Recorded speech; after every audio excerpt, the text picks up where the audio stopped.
Yep, that's me. You're probably asking yourself how I got in this situation. Well, it's a shot glass from my mom.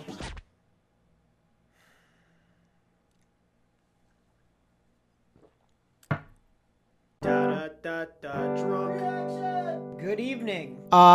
Yeah, I started this channel's drunk reaction series with Lil Yachty, and it kind of just has to follow suit. I really, really hate shots, and it's still like, it's lingering. I'm an old man, so we got 15 songs, not too bad. You know, I think people are realizing now that everyone hates when albums are just way too fucking long. Yeah. So, I mean, okay. Let's just fucking play the thing, because I obviously I have nothing of worth to say at this point. The first track is Give Me My Respect.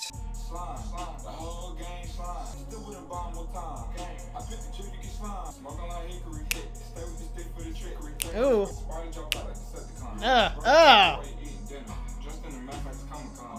Yachty, you're on the beat. You're spitting charismatically. The beat's hot. Not bad. This is Get Dripped with Playboy Cardi. Oh, he's got the fucking submarine sonar in the beat. Oh, that's dope.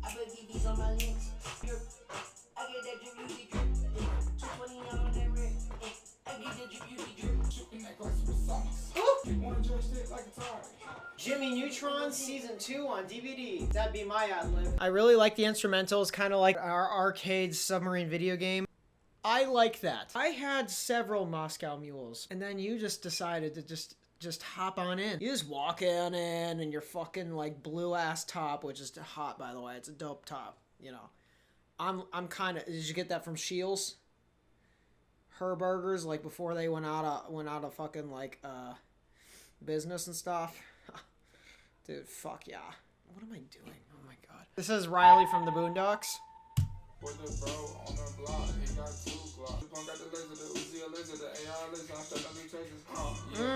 Okay.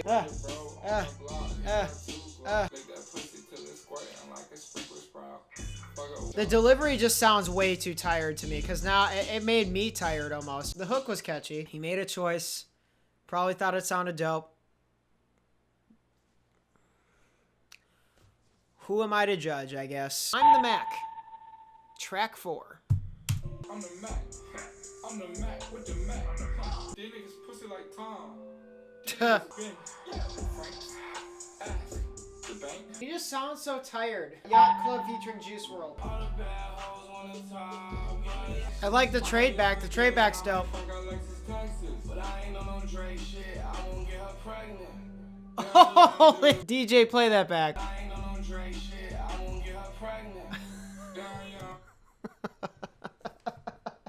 They did it. They didn't. Not bad. Not bad at all. It's funny because Drake Bell, he got a porn star pregnant. And Josh didn't like that. See, and Josh was trying to win the science fair for his girlfriend, Miranda Cosgrove. And this brotherly rivalry between the two caused iCarly to happen. And after iCarly aired, a young boy named Tabby fell in love with Jeanette McCurdy, and Jeanette, please respond to my DMs. All I'm trying to do is make you my wife. And you don't answer.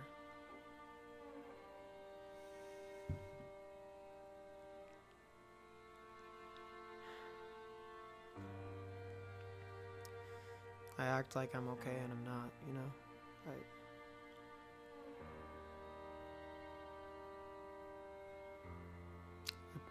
You're playing with a human heart, Jeanette, and you know, sometimes I think you're in control and sometimes I don't think you know what you're doing.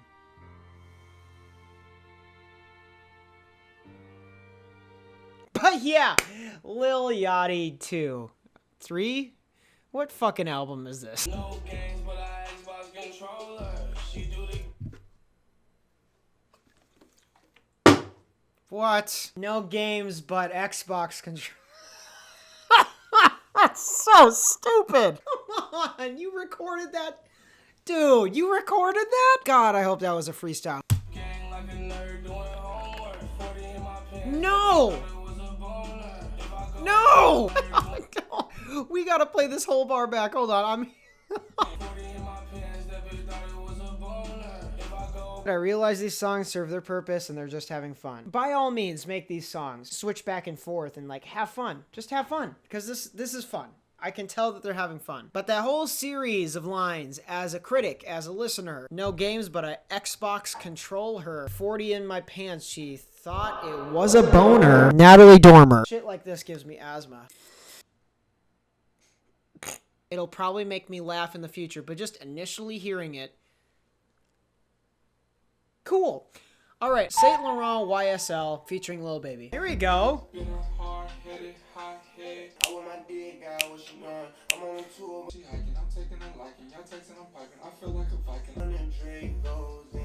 Out of Here featuring Young Nudie.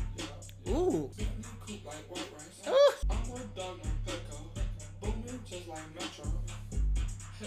Boom is just Jesus. Fucking yin yang twin shit. What the fuck?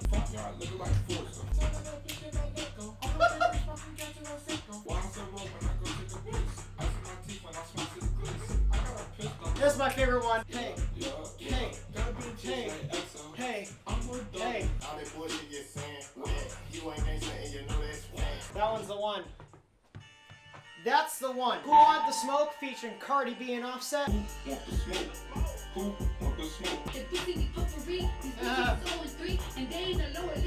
Hey. I am the king of New York and I rock the song week. Oh, fuck you, Nicki. There want none. I pray for their sins. Fuck you, Nicki.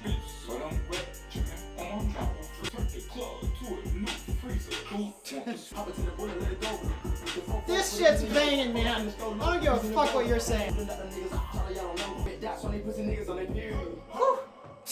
Red dots on a pussy person. Period. Whoa, that's like a triple entendre, dude. Because red dots, that's a period. Periods are dots. Red dots in your undies. Women be spotting. You know? And, you're just a pussy bitch. Sure. That's a vagina period. Blood. No smoke bar. So this is the cover of the spotter.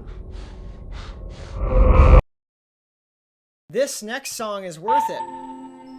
Oh, right. He said that one half of this album is going to be rap and the second half is going to be melodic. I forgot to address that at the beginning of this video. We're in for it. Oh boy. Lil Boat 1 really wasn't my favorite because I'm not a fan of croony auto-tune. It confuses me how many people are against rap Lil Yachty and they want him to go backwards when I like rap Lil Yachty way more. If he's still doing the persona thing, I like Lil Boat. I like when he raps. Even if he's not like showing technical prowess and like rapping on beat, he sounds way more charismatic. He sounds like he's having way more fun sounds like he's having way more fun with the song and way more fun with his lyrics when he's rapping versus when he's doing the singy stuff. And I think that's probably why he has been rapping more. It's because it's just more fun to do that. I mean, let's just jump right in, I guess. Worth it. If I didn't say it, I probably did. This next song is worth it. Oh boy.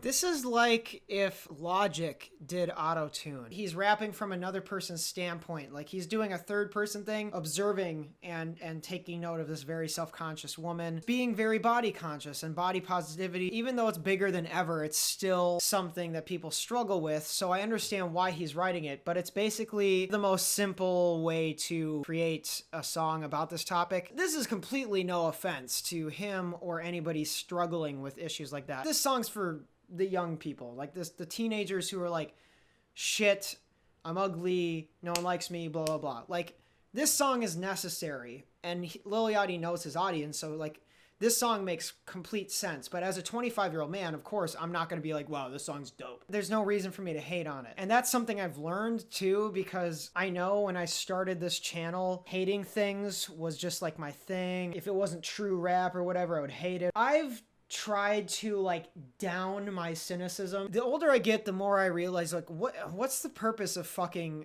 hating anything anymore. I've been trying to think in the artist's shoes so much more now. So when I put myself in Lil Yachty's shoes, what I'm thinking is that I'm having fun. I know my audience, and a lot of my audience struggles with self-identity and self-love.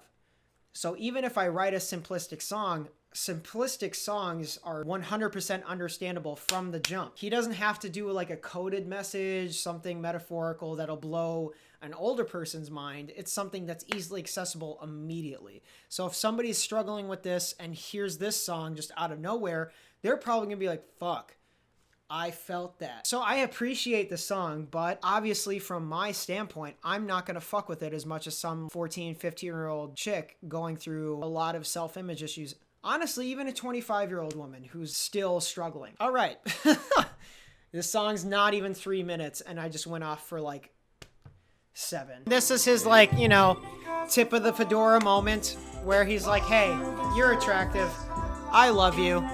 I've loved you this whole time. So next song is Everything Good, Everything Right. Oh, wow, we're going straight into something else that sounds exactly the same. Okay. See, with this one, the beat's kind of too shrill.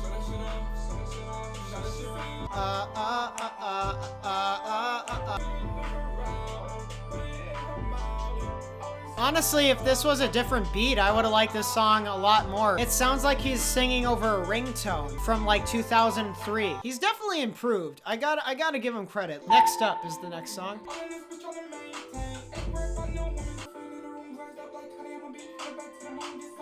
Yo! What? This ain't bad. Title shout out. Pretty good. I need to make sure that my tomorrow isn't trash. So I gotta drink water. Oh, I gotta piss so bad though. Holy shit. I'm gonna piss. Let's see if you can hear me piss. Oh my god. Washing my hands. Shut up, Rufus. I think that was the best pee I've ever taken in my life. So this next track is Forever World, featuring Trippie Redd, and it's 5 minutes. But hey, I will give Lil Yachty credit for cutting down the fat on the songs at least. What? Dude, Trippie's sounding like Brent Faiyaz right now. Ooh. Bro, what the fuck, man? I'm gonna get y'all pregnant.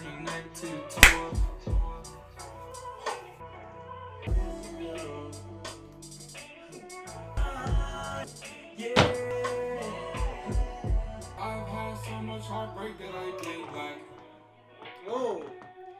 Deep. I love the sample too. Oh, I just sneezed on the beat. The guy from Mucinex is thick as hell. LeBron and the Lakers. Ooh, sunk it, bitch. Giannis Antetokounmpo. Nice. Nokia phone.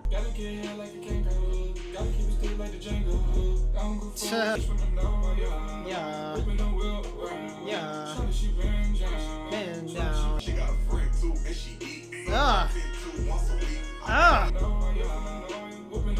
Oh, no, yeah. That's what the song's called. Yo, this whole project has not been that bad. This is Fallen in Love featuring Gunna.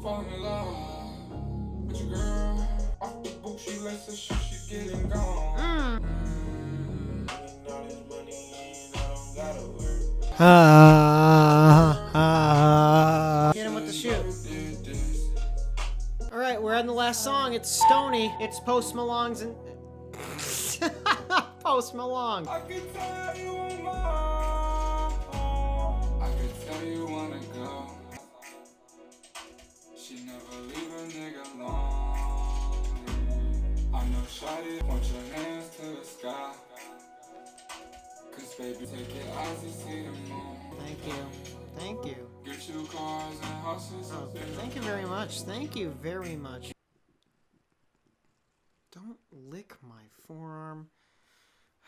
Alright, so that was Nothing to Prove. The last song was my least favorite song on the entire project. I don't want to hear a song that sounds chopped and screwed when it isn't. Sounded like they extended a 2-minute song into 4 minutes, like doubled the time. I wish he ended it stronger because the whole second half did not bother me. Melodic Yachty is not my favorite. So the whole second half was honestly my fear going to this project, and it wasn't that bad. But that last song You could have picked something else, man. I know you got thousands of songs in the docket. I used my sidekick cellular phone and called Chief, and he called, texted, Skyped me back. This was not it. It's kind of like an extension of Lil Boat too, because I mean, that came out this year as well. I know I said that album was like the most forgettable album of the year, but I have gone back to it. So when he comes out with this, it just sounds like more of the same. But that's not a bad thing. That's actually good, because I like when Yachty's a little bit more swaggy, confident, having fun. He's getting really fucking amazing production. He's real life friends. It's not just a random feature. Like, he's friends with Juice WRLD. Really good friends with Trippy. Obviously Offset. I mean, they're on the same fucking label. All the features on here, he's good friends with. So it's just like, they go in the studio and they make a track. And that's honestly like super dope. That'd be so fun. And I have yet to experience that myself. Not because I don't have fucking friends, but it's just like, I don't have any features. So Lil Yachty, if you want to be a feature on Peach Fuzz, I low-key fuck with you, so hit me up. The album is just almost Lil Yachty paying homage to himself while also doing what he currently wants to do. Obviously, if he really fucked with his original sound, he'd still be doing it. Lazy delivery, and I'm not saying that because he doesn't give a shit about his music. I'm saying that that's just what's hot right now. Not really trying to rap. And I'm not really trying to rap. That's what's hot right now. So obviously he's going to capitalize on that. And like, he's kind of one of the front runners of that trend. Not saying that he started it and everyone's copying him. They all orbit the same fucking planet of mumble, lazy, laid-back delivery. And honestly, that's a lane. That's a lane. People love that shit. People get hype off that shit. The first half, I wish he was a little bit more charismatic, because it was so lazy, some tracks, to the point where I was just kind of bored. I'm not hating on the album at all or hating on Lil Yachty. That was his choice. He heard it back multiple times, said, yep, this is the one, send it through, get it mastered, get it on my album. That's his artistic vision. And again, I've come to learn to really not argue against that, because if that's what he wants to make, then he's going to make it regardless of somebody on YouTube like me saying anything different. He's going to continue making what he wants. And if he chooses to be energetic in the next thing, great. But Lil Yachty's also said that he doesn't pay attention to critics, which one I still think is kind of stupid, because like, as an artist, the critics are there for you to filter through which critics actually mean what they're saying and what other critics are straight up just saying, you're a piece of shit, fuck you. Me as a critic and as a fellow artist, I want to see you rap your ass off and like actually go the fuck off. That's not even a critique. That's just like a desire, because I know you have it in you. I know you listen to enough music. I know you make enough music. You probably have shit in the vault, because I've heard this before. This was, the first half was all Lil Boat 2 and the second half was all Lil Boat 1. I want to hear a reinvented Lil Yachty, because honestly, you have now made me a fan. And that's weird coming from 2 years ago when I fucking hated you, dude. That's because I was just really cynical back then. And now I'm in a way better place mentally. I fuck with what you're doing. I know you give a fuck about your art. Your cover arts are always fire. So the next project, I just want to see you do something you've never tried before. I don't give a fuck if that's metalcore. Just fucking take a risk. Because this doesn't sound like risk-taking to me. This sounds just like run-of-the-mill, fun Lil Yachty, which, again, isn't bad. But I want you to try something you've always wanted to try. Because now the sky's the limit, man. You're rich. You got the fucking label. You got a fan base. You really don't have anything to lose, because you can always fall back on the things that people want you to do again. Like this album. You can definitely pump another one of these albums out easily. I don't know. I just want to hear you go off and shock people, because I know you have it in you. I'm probably going to return to this album at work or when I'm cleaning or something. I appreciate the cut down on the track lengths, the track list length, and the album art's fire. It's pretty much what I expected in a very positive light. I hope you guys understand why I'm kind of in the position of my life to stop hating on shit that doesn't deserve it. Revival deserves all of the fucking hate in my body, though. Tabby Talks Tuesdays is coming up. I'm not trying to make an excuse. I'm just being real. It's really fucking hard to make this video. But I just want it to be the best it can be. So thank you for your patience. Please subscribe. Social media down there. Listen to the album down there. Yada, yada, yada. You already know what it is. It's Tabby. Peach Fuzz coming. and dab on my haters and supporters. I am tolerant.